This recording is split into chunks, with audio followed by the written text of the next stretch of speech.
The amount of times we've had to cut out Aaron saying, I'm just sticky with filth, like, it actually takes up hours of this podcast.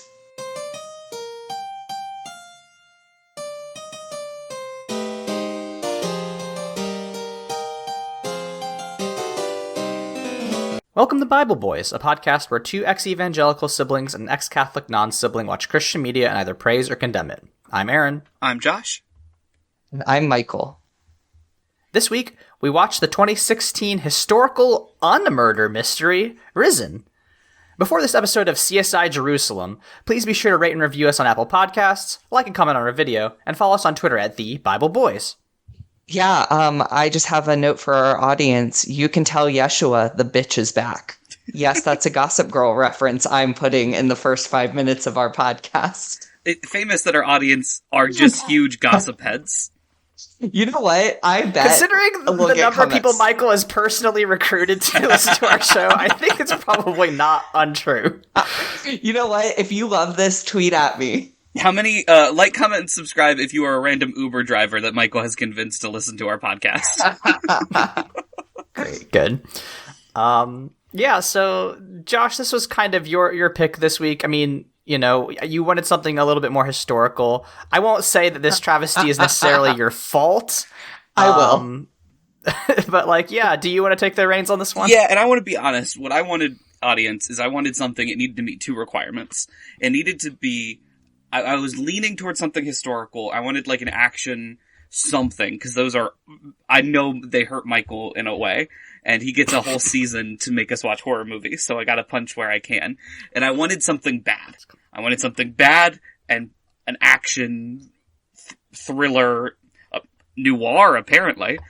And that's what we got here with Risen. We could have just watched CSI. It was, the thing is that I liked about, I kind of actually liked this movie, spoiler alert, is my honest Every answer. time. It's pretty dumb, but I think it gets what it's going for.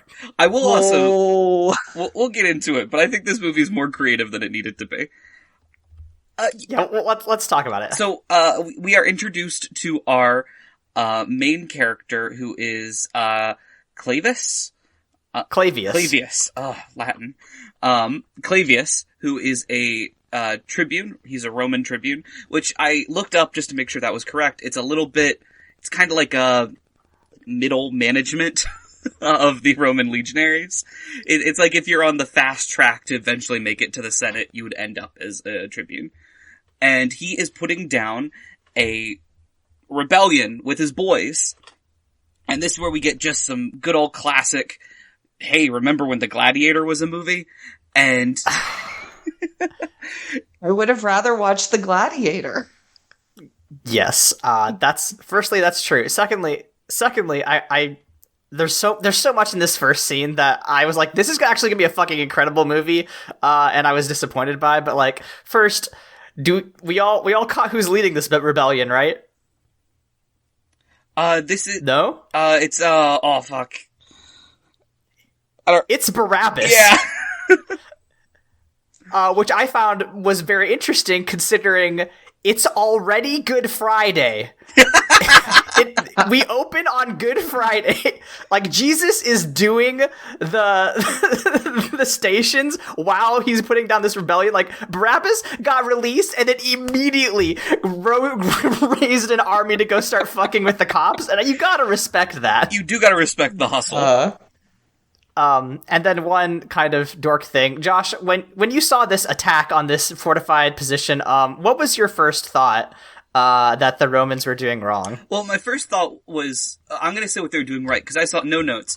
It's great to have your shield directly in front of you, not over top of you where the arrows are coming from or the rocks are coming from. It's also good to move just really, really slow. Whenever you're trying to close the distance with someone firing projectiles at you, sometimes you want to take a step backwards and then go 2 steps forward. Really let them unload all of their ammunition on top of you. Yeah, this first scene, they're just getting fucking cut up by dudes with, like, spears and slings. There's no missile support, is my note here. It's just, like, they forgot about archery for a while. And then, of course, Big Chad Clavius is like, hey, we all carry spears. We all have spears specifically for throwing. And then they, they do the testudo. They do the dope shit. Like, I liked the scene. I thought it was cool, ancient history combat, but their tactics were bad. You also got, like, a very fun scene where they're in the Tostitos. The Tostitos. Wow, that's not the correct word. Sponsored podcast. Actually, I gotta say, that would really track with some of their historical and geographic anomalies in this if Jesus just came over with some Tostitos and we're like, hey guys. So they're in their pizza rolls, and the Roman soldiers, like, make a little ramp with their shields. And then while the, like, B-listers get to make this little ramp, the cool guys get to run up and start killing people up on the walls. And then, this is a pet peeve, anytime there's, like, Roman combat in movies, and I get why they do this, directors are like, what's the easiest way to get rid of the shield? Because it's big and clunky and you can't see anything. So just have them throw away the shield. The shield, the important thing in Roman combat. The thing that made the Roman legion, like, actually the most effective war machine for, like, for 1,000 years. Have them throw away the shield and fight independently. That's how they win. Mm-hmm. Mm-hmm. Romans love one-on-one combat. We all know this. Famously. God, that was what really had me going insane there. Eventually they're able to defeat the people wearing no armor and throwing rocks at them. Wild. But then it's the slow march back to town, and while I was watching this as someone who had, like, their leg destroyed was being carried in a sling, it just reminded me, I'm so happy we live now. We don't talk about this very often. I wouldn't make it very long in, like, most of these time periods. Oh yeah, no, we, like, despite the fact that the world is crumbling, we still do kind of live at the best point in history because, like, we knew about, like, germs and, like, ibuprofen. And also air conditioning. Mm-hmm. But, when, Clavius gets back, a little guy is like, hey, Pilate wants you, and looks at the camera like, you know that name, right? And Clavius says the wildest shit, which is, I'm still sticky with filth. I'm always saying this after a long day with my boys. I can't go see the boss. I'm sticky with filth. You want to see me all sticky with his filth? The amount of times we've had to cut out Aaron saying, I'm just sticky with filth, like, it actually takes up hours of this podcast. It's also upsetting because, like, Sarah will be like, hey, do you want to, like, go out for dinner? And he's like, I just got done with the podcast and I'm just sticky with filth. I mean, that's true. I get very sweaty while recording, but that's neither here nor there. Yeah, so eventually, the servant's like, he wants you sticky, just show up. And Clavius is like, also, he looks like Bear Grylls. That's not important, but that's just what he fucking looks like. 100% correct. So eventually Pilate is like, hey, I had to kill, I'm putting to death a Jesus-y guy. Go watch over it, make sure nothing crazy happens. Maybe go kill him now. And Clavius is like, Jesus fucking Christ, man, okay. Literally. And then we get to see Jesus die. Woo! It is so wild, right? Because, like, we recently did the bad movie Passion of the Christ, right, which is all about the suffering and agonizing torture that Christ endured. But this is like smash cut. We see the man on the crucifix. Like the thing is that Clavius is interrupted on his way to Golgotha by the earthquake. We never see Christ alive until he, of course, gets resurrected later. But it is wild to just be like, so the inciting incident is Jesus' death. That's the thing. Is it's kind of an interesting premise. It's a very creative premise. I'm kind of here for this. Is the problem? So okay, here's the thing. If the first 20 minutes were where the film was going, I would agree with you. But it's like we have this cool premise and decided we're going to literally just turn our main character into a bit of a stalker and a silent protagonist. Like I felt almost like I was watching The Witcher with like, ugh, fuck. And that would be it. Like it felt very strange and felt wasted. And I actually think that the premise being so good frustrated me more. Because if they had wasted a shitty premise, then fine. But like the thing is that they wasted a pretty good premise with a really, really poor delivery. I think Michael's and I don't know. You're really onto something, because there's like, I think this is just Christian Witcher, because there's even a homoerotic bath scene. I mean, there is 100%. But like to add on to that, I don't know that it's. I think you're actually like we are supposed to project ourselves onto Clavius, right? Like. I feel like the fan fiction analogy is kind of overplayed, but it's very much just like, oh, what if you were there and you got to, see all the cool shit that the apostles were doing? Like, it's literally like what we did a couple weeks ago, where it's just like, what if your OCs were there in the background watching Jesus? It's almost exactly what we did.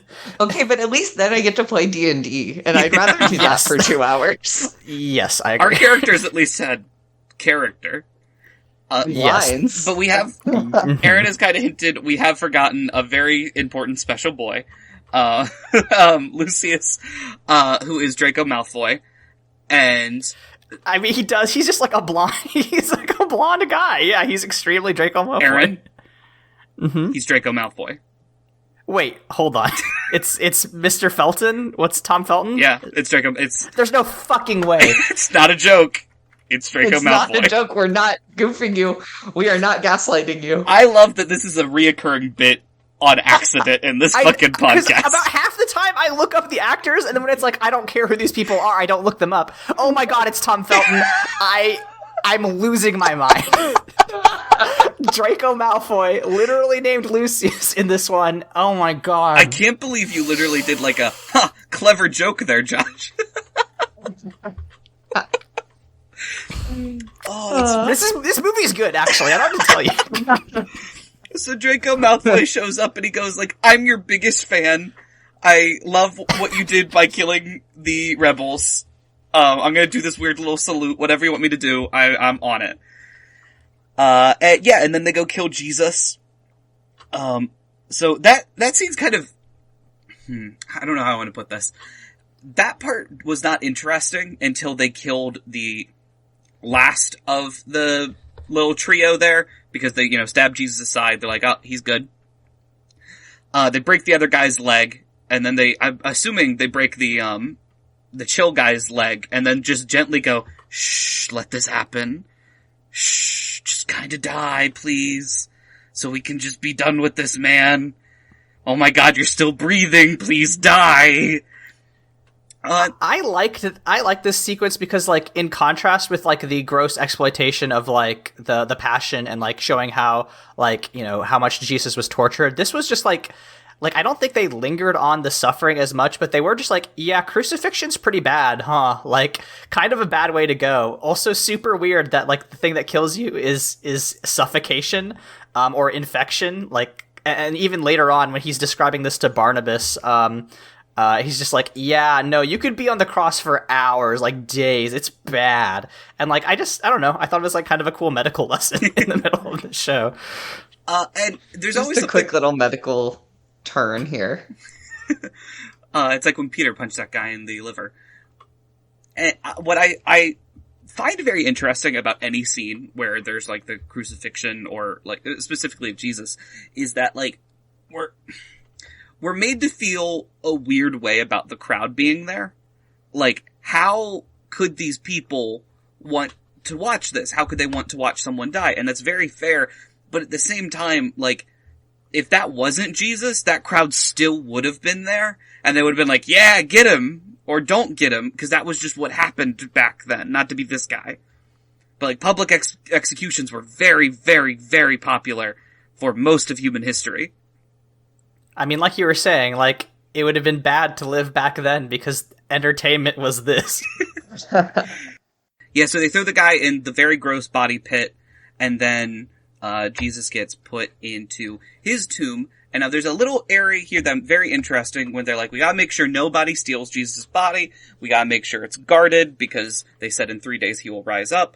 And I thought Aaron would specifically like the aesthetic of all of the like Roman wax seals over the tomb. That just seemed like something that you would be like, that's fun vibes. Yeah, no, I thought it was really cool. Like they did like go through great pains because, you know, of course, when the tomb is opened, it becomes part of the little breadcrumb trail that Detective Clavius has to suss out. But like, yeah, they show all these like big like wax seals with like, you know, assumedly like Pilate's symbol on them, being like, hey, you know, do not enter. I thought it was neat. Yeah, I believe this is when we get our scrub-a-dub-dub bath time. Yeah, because then he's just talking with Pilate, and it really cements the fact that Pilate is going to be the big bad in this show for some reason. So there's a line in it where Pilate is like, make sure his glass stays full, do anything beyond the bath, like any women. I thought for sure he was going to go, or men? I'm a gay villain. And I'm very impressed the movie did not. Because it's very much what kind of movie this would be for them to go down that route. The only other... Listen, this film has standards. Listen, we can accept anti-Semitism, but we draw the line at being mean to gay people. You know, that theme is not endorsed by the Bible, boys. No, it's just, it is by it's the just risen. Whenever you talk about the fucking crucifixion, you gotta bring up that anti-Semitism is involved. And this film does lean into it in a gross way. That I do think we should bring up, because it's like Caiaphas is just like, Caiaphas is also just like trying to manipulate witnesses and shit. It's weird. Yeah, and Pilate also says something about like to Jewish priests or rabbis about, oh, now you guys get to keep your little monopoly over religion. And I'm like, don't make it weird, man. Yeah. But the only other important thing about the bath time with your boss is that they talk about gods, and Pilate's like, yeah, I pray to I know it's Athena, Minerva. Yep. And Clavius like, Mars, and then Pilate's like, that tracks actually. Yeah, that's kind of goofy for me to ask. Which is of course Ares. Yeah, and then the bath time's over. No Jesus. We gotta, there's an important point that they cap that bath scene off with, which is like, they're asked, Clavius is like asked by Pilate, you know, what his ambitions are. And Clavius, you know, he wants to, you know, go to Rome, get rich, find a good wife, have a good family. And his ultimate goal is to seek an end to travail, a day without death, peace. And that's his whole character arc. And that's why he, you know, makes the choices that he does in this film. And who amongst us? I mean, I get it. After that, Clavius goes and investigates the tomb that is now empty. All of the ropes and stuff are broken. The seals are popped. And they look in and they're like, fuck, body's not here. So he does his little noir detective stuff. There was some interesting where he's like, I want you to dig up everyone who's died in the past week. I like that, because it's very much like in how like cop shows, it'd be like, oh, you give me the camera footage from all this area, you know, over the past 48 hours or some shit. But like, they don't have that. So they're just like, well, I guess we're gonna look at a lot of extremely grody corpses. I remember like 5 different points in this movie where they show him a body and he just goes, no, that's not the body because of X.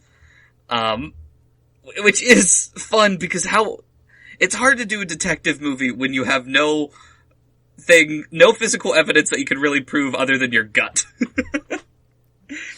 Honestly, that's how most of these police procedurals go, so... Columbo would never. Detective Columbo is the only good cop.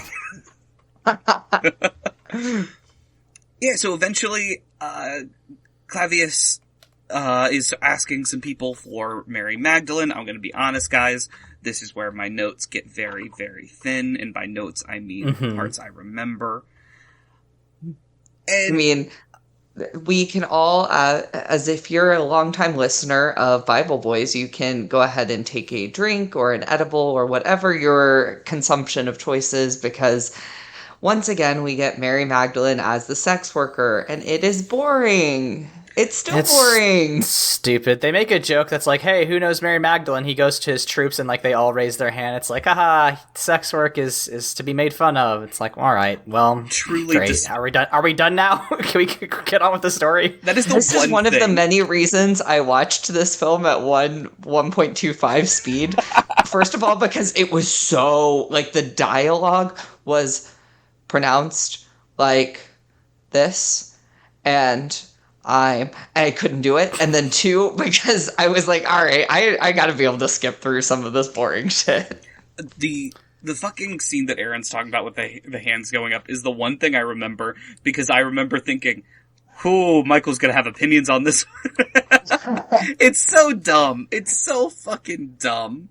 It's dumb that, like, it's dumb on two fronts, because I'm sure some people are like, don't turn Mary Magdalene into a sex worker, because sex work is wrong, which is not the correct take here. It's the correct take of fucking stop. Just leave him alone. Eventually, he ends up going and trying to find the guard who is in charge of actually, like, protecting the tomb. Point on that, we do get to talk to those people we get to see those people early on into the film, where, they're like, hey man, why we gotta stand out here for 3 days? And Clavius is like, I'll send you food, don't worry. But he finds out that the guard had, lied, and, I might be fucking this up. Anyway, he tells him the actual story of what happens, of, flashing light, and that, the tomb just popped open, figure appeared, booming voice, all the good stuff that we know. I was just gonna say, in between this, they have a thing where Pilate orders him to, like, find all the disciples. Mm-hmm. And I do think that, like, I wish that this film took, like, a weird Kill Bill turn, where, like, he got the names of all the disciples and had to go personally martyr them. Fucking Scott Pilgrim. Yeah, exactly. I am glad we finally get some Bartholomew representation. Not one of the most popular apostles, but he does get in this one. Yeah, so, again, Clavius is like, that can't be right. There's no fucking enthusiasm in this shit. Eventually, Clavius discovers that Jesus is alive, and he tries to call off the search.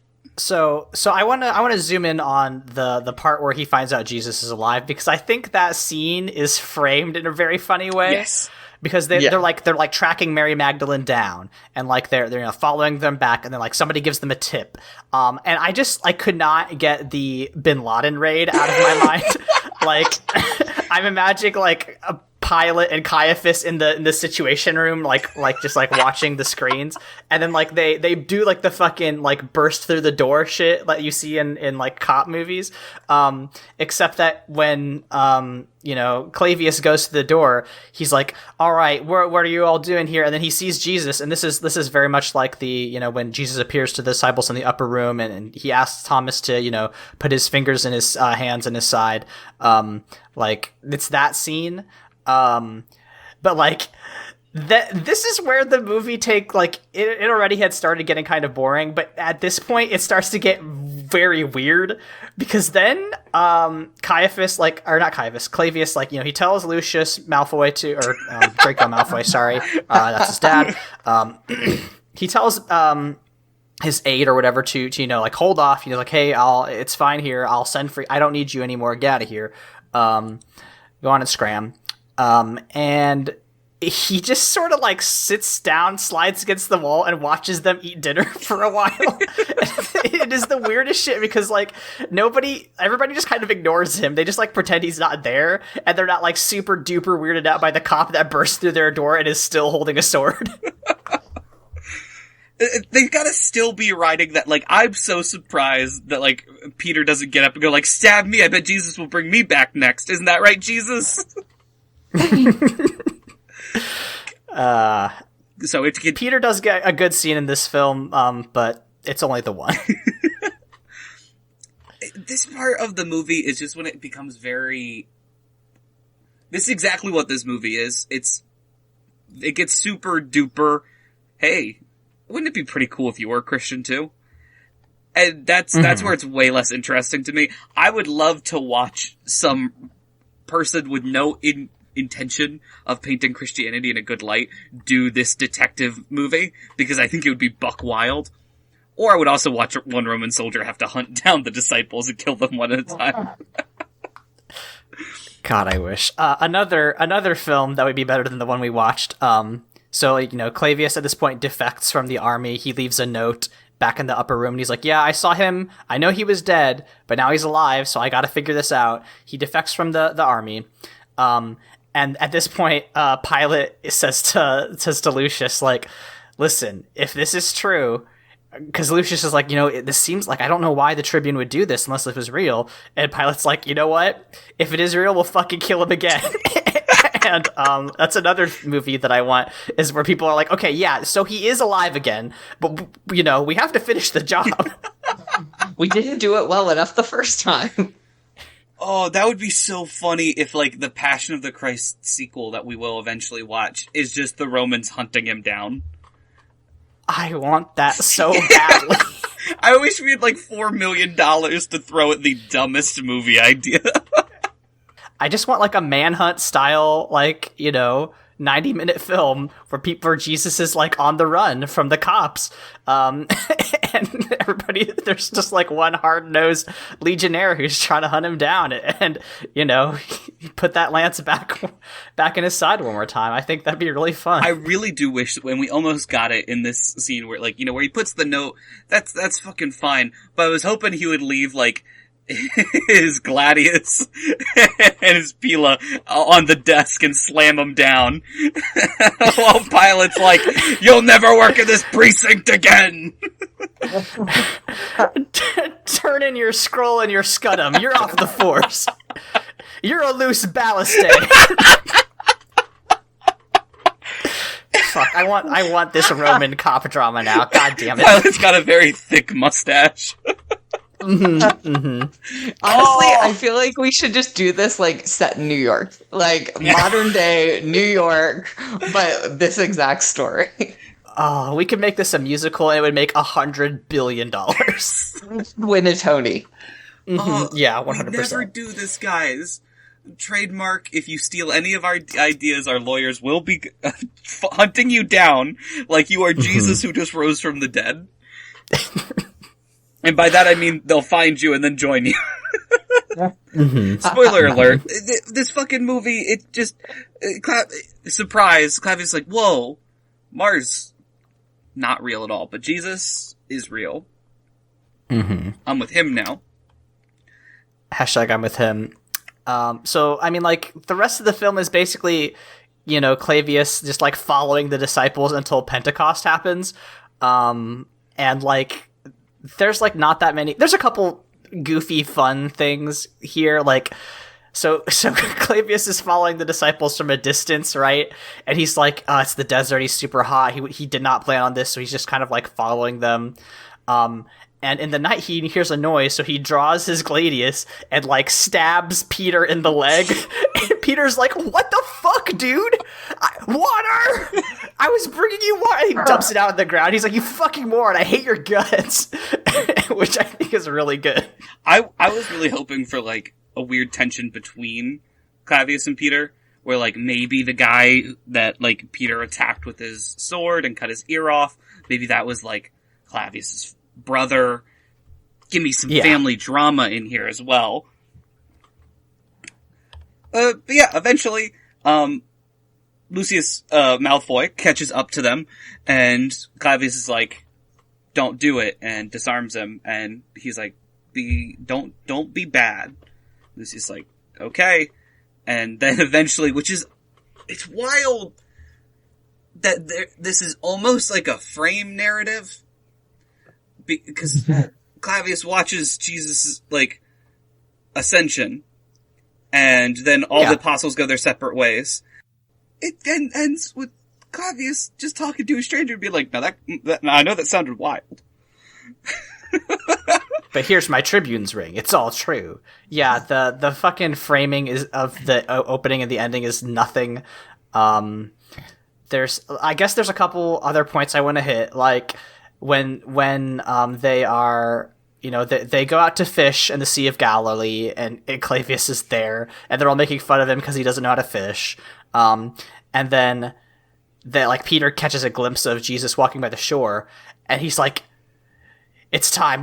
Let's fish." And they're all like, "Oh, okay." And then they start pulling it up the net, and they're like, "Oh, it's snagged on something. What's it snagged on?" And then they just start yelling, "It's fish!" It's just really goofy.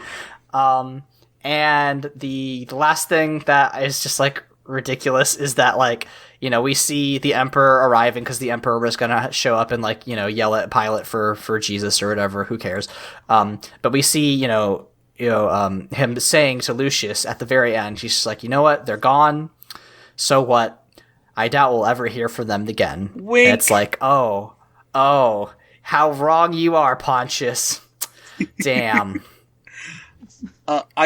There's one thing about this movie, now that we've kind of put a little bow on the plot, that is just very interesting to me. Would you guys like to know when this movie was released? 2016. 2016, yep, yeah. February 19th, 2016. Unless you were in Dallas, Texas, in which you got this 4 days early. Okay. Of course. Another fun fact about this movie's release, what other film have we watched did this premiere alongside? Oh, fuck. Huh. We've watched... God's Not Dead has been through the fucking ages, so that's possible. 2016. I feel like it's got to be a God's Not Dead movie. I feel like we would have been on 3 by then. I'm gonna go God's Not Dead 3. Okay, I'll give you all a hint. It's something we watched for Michael's spooky season. Oh. Damn it. Annabelle? No. Did we watch Annabelle? It is We one of watched the some Conjuring. versions of Annabelle. Michael's heard us so much. I don't know. Oh, and just wait, it's coming up. Yeah, I can't wait for that. It's The Witch, actually. So The Witch premiered 2015 at Sundance, but its theater release was in 2016, along this great film. I wish I could watch that instead. Does thou wish to live deliciously, or are you sticky with filth? Yeah, I guess we should. The two genders. Unless we have any, closing great fun facts about this, do we want to rate it? I mean, I have a quick fun fact. So this director does not direct very often, but he did direct 2 films that I think really just show you exactly what kind of man he is. I feel like I looked this up and I forgot it. I want to say it's The Hangover, but I know that's not true. No, but right vibes. Oh, crap. I'm gonna say The Godfather. No. Wrong vibes. So it's both Waterworld and Robin Hood, Prince of Thieves. Huh. That's, yep. Yeah. As someone who's seen that Robin Hood movie a decent amount of times, that is correct. That is this movie. That's where that fight scene came from. Okay, sure. Oh, whatever. Yeah. Before we do go into reviews, I just want to, since we're in the theme of what came out around this, so this was the week it came out. It was the 3rd on the box office charts. This movie didn't make a ton. It made 40 million on a budget of 20 million. Would you guys like to guess 2016 what the 2 movies ahead of it were? Oh, I feel like I looked this up. Also, I don't remember. 2016. 50 Shades of Grey. No, that was, of course, a 2015 premiere. Of course. Do you guys have, do you have one, Michael? I don't.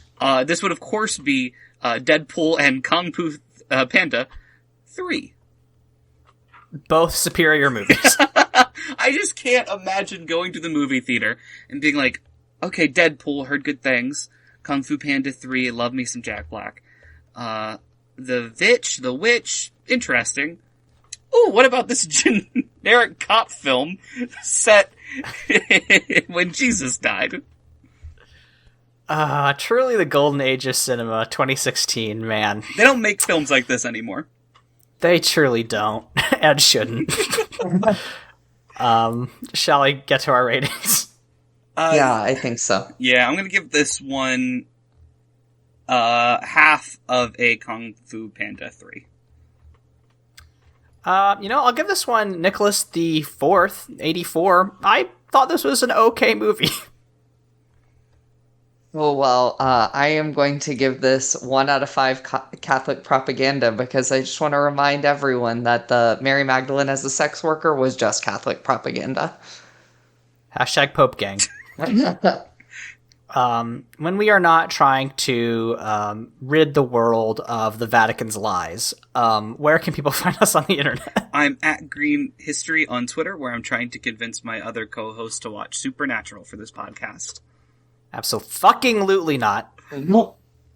I'm at Michael's Diamonds on Twitter, where I am refusing my brother's evils. I'm at AaronSXL on Twitter, where I write about tabletop RPGs, health policy, and writing. I also do another podcast with my friend Layla that's at Mortified Pod. We just watched the 1999, maybe early 2000s anime The Big O, which is not a sex thing. It's actually about a sad noir robot guy, detective man. Weird show. It was a good thing to talk about, but very strange. But yeah, that's if you want more weird Catholic aesthetics, check that out. But yeah, if you're sad that Jesus didn't Jesus got away in the end, just did not escape to the hand of the law. Just remember that it is okay to cry because even Jesus wept. We'll see you all next time.